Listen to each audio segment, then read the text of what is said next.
കണ്ടുപിടിക്കാൻ പറ്റും, വലിയ മാസ് ആണെങ്കിൽ എക്സ്റേ കണ്ടുപിടിക്കാൻ പറ്റും. പക്ഷേ നമുക്ക് എപ്പോഴും കൺഫർമേഷന് വേണ്ടിയിട്ട് നമ്മൾ കോൺട്രാസ്റ്റ് CT ചെസ്റ്റ് എടുക്കും. അതായത് CT ചെസ്റ്റ് തന്നെ, അതിൽ കോൺട്രാസ്റ്റ് CT ചെസ്റ്റ് ആണ്. കോൺട്രാസ്റ്റ് അതായത് ഡൈ ഇഞ്ചെക്ട് ചെയ്തിട്ട് എടുക്കുന്ന CT സ്കാനാണ് കോൺട്രാസ്റ്റ് CT ചെസ്റ്റ്. അപ്പോൾ കോൺട്രാസ്റ്റ് CT എടുത്താൽ നമുക്ക് അതിൻ്റെ കൺഫർമേഷൻ കിട്ടും, ഇത് ലങ് ക്യാൻസർ ആണ്, അപ്പോൾ ലങ് മാസ് ആണെന്നുള്ളതിൻ്റെ കൺഫർമേഷൻ കിട്ടും. പക്ഷേ ഏത് ടൈപ്പ് ക്യാൻസർ ആണ്, അതിൻ്റെ സ്റ്റേജ് എന്താണെന്നൊക്കെ അറിയാൻ വേണ്ടിയിട്ട് എപ്പോഴും നമ്മൾ ബയോപ്സി എടുത്ത് നോക്കും. അപ്പോൾ ലങ് ക്യാൻസർ വന്നിട്ടുള്ള ഒരു പേഷ്യൻ്റ് ബയോപ്സി എന്ന് പറയുമ്പോൾ നമുക്ക് ബ്രോങ്കോസ്കോപ്പ് വഴിയും ബയോപ്സി എടുക്കാം, അതല്ലാതെ CT ഗൈഡഡ് ആയിട്ടും ബയോപ്സി എടുക്കാം.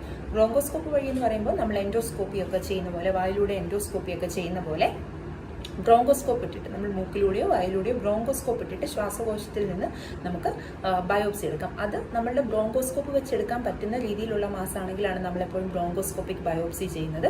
ഇപ്പോൾ ബ്രോങ്കോസ്കോപ്പിൽ കൂടി ബയോപ്സി എടുക്കാൻ പറ്റാത്ത പേഷ്യൻസ് ആണ്, പറ്റാത്ത ലങ് മാസാണെന്നുണ്ടെങ്കിൽ നമ്മൾ CT ഗൈഡഡ് ആയിട്ട്